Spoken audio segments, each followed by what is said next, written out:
Bonjour. Cette vidéo est la première d'une série qui va traiter de la cryptographie, un domaine scientifique et technique, dont l'origine remonte à des siècles, et qui est devenu aujourd'hui, une technologie d'une importance pratique stratégique. Nous commençons ce domaine technologique indispensable aujourd'hui, par passer en revue dans cette première partie, les bases des systèmes cryptographiques, appelés Cipher Systems. Ces systèmes dits classiques d'avant l'invention de l'informatique, illustrent les principes fondamentaux, ainsi que les étapes historiques, à la base des Cipher Systems numériques modernes. La cryptographie est le codage secret de l'information. Elle constitue des outils fondamentaux de la sécurité de l'information, depuis sa naissance il y a des siècles jusqu'à aujourd'hui, surtout aujourd'hui, avec la révolution numérique qui touche tous les aspects de notre vie quotidienne.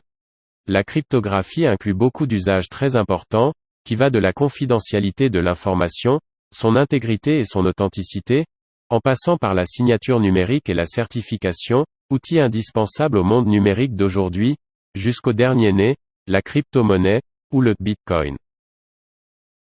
La cryptographie a commencé comme arme de commandement militaire. Cet usage militaire est resté l'application la plus importante jusqu'à la naissance de l'Internet dans les années 1970. Avec les transactions financières et commerciales à travers le web, elle devient une technologie d'usage grand public à partir des années 1990. Le plus ancien Cipher System connu et documenté est celui de l'empereur romain Jules César, développé autour de 50 ans avant Jésus-Christ. Ce système était très simple. Il se base sur la substitution dans une grille linéaire de l'alphabet latin, divisé en deux moitiés, dont la correspondance entre les lettres se fait par un décalage rotationnel d'un certain nombre. Cette grille doit être gardée secrète par les deux parties qui communiquent par cryptage et décryptage. Par exemple, le plain-texte, attaqué, devient après une rotation de 13 lettres, le cipher-texte non lisible indiqué dans l'illustration. Le décryptage se fait par une substitution inverse qui rétablit le plain-texte original. On peut compliquer le processus, en faisant deux rotations différentes par deux décalages secrets dans l'alphabet, une dans la ligne du haut et une autre dans celle du bas. Ce qui donne un cipher-texte différent de l'exemple précédent. Un tel cipher système est très facile à briser par cryptanalyse, même sans computer. La cryptanalyse est un processus d'analyse, qui cherche les faiblesses structurelles des algorithmes cryptographiques, afin de décrypter le texte crypté sans connaître la méthode secrète ou la clé secrète. Par exemple, la grille et la rotation dans l'exemple précédent. Bien que le terme cryptanalyse n'a été introduit qu'en 1920, par William Friedman, la première méthode connue documentée pour briser un cryptage, est l'analyse fréquentielle, développée au IXe siècle par Abu Youssef el-Kindi. L'analyse fréquentielle repose sur les connaissances linguistiques et statistiques de la langue cryptée. Un cryptanalyste, dont le travail est opposé à celui du cryptographe, en plus de la recherche des faiblesses des primitives mathématiques sous-jacentes, appelées primitives cryptographiques, explore également les faiblesses dans la mise en œuvre sur le terrain de la confidentialité. Tels que le processus d'échange de clés secrètes, son renouvellement périodique, l'archivage des informations secrètes et la destruction périodique de celles devenues obsolètes, etc. Toute fuite d'informations dans le domaine des Cipher Systems, basée sur le secret, ne peut être que fatale, même s'ils sont très robustes dans leur structure et primitives mathématiques. Le cryptanalyste n'est pas toujours l'ennemi du cryptographe. Nous verrons dans la deuxième partie, que la mesure de la sécurité des Cipher Systems modernes, la plus tangible acceptée par la communauté cryptographique, est la résistance avérée aux attaques de plusieurs experts en cryptanalyse, durant au moins une décennie. Le César Cipher vu précédemment, utilise le cryptage par substitution monoalphabétique selon une clé implicite. Le Wigner Cipher est le premier système connu et documenté qui utilise un mot-clé, ou keyword, explicite secret. Il avait été développé par Alberti en 1467, mais attribué à Wigner par erreur. Il est basé sur une substitution polyalphabétique dans une table non secrète, construite par une rotation d'une seule lettre par ligne successive. Le processus de cryptage d'une lettre E, par exemple, lue sur la première ligne du haut de la table, se trouve à l'intersection de sa colonne avec la ligne indiquée par la lettre C, par exemple, de la clé, lue sur la première colonne à gauche de la table. Le résultat est la lettre cryptée, G.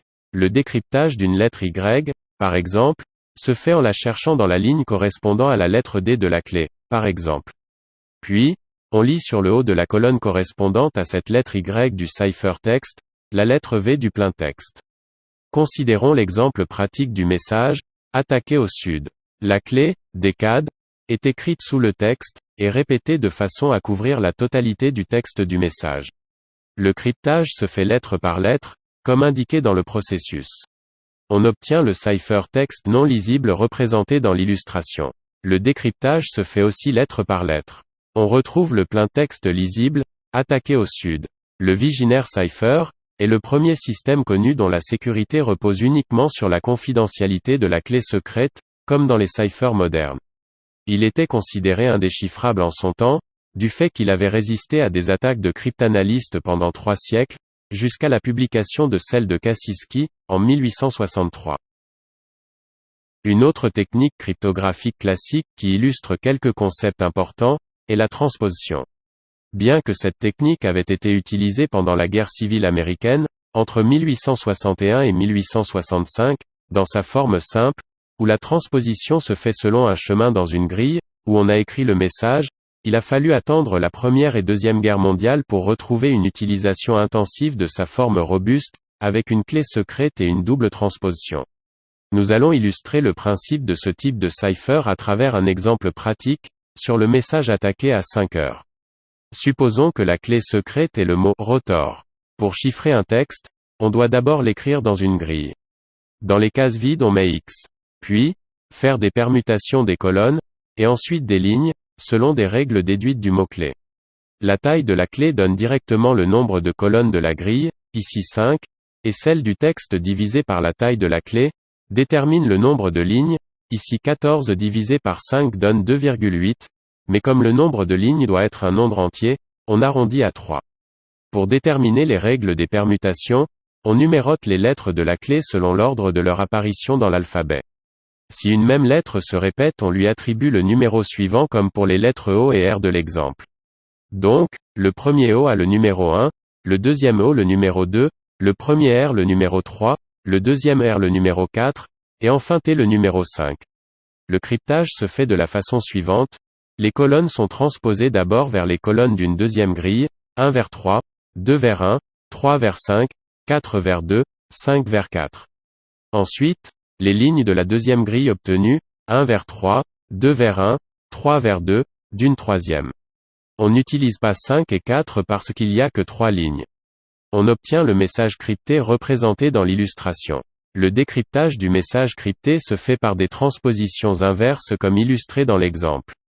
Si le nombre de lignes du texte est supérieur à la taille de la clé, on divise les lignes en blocs, puis on exécute les opérations dans chaque bloc.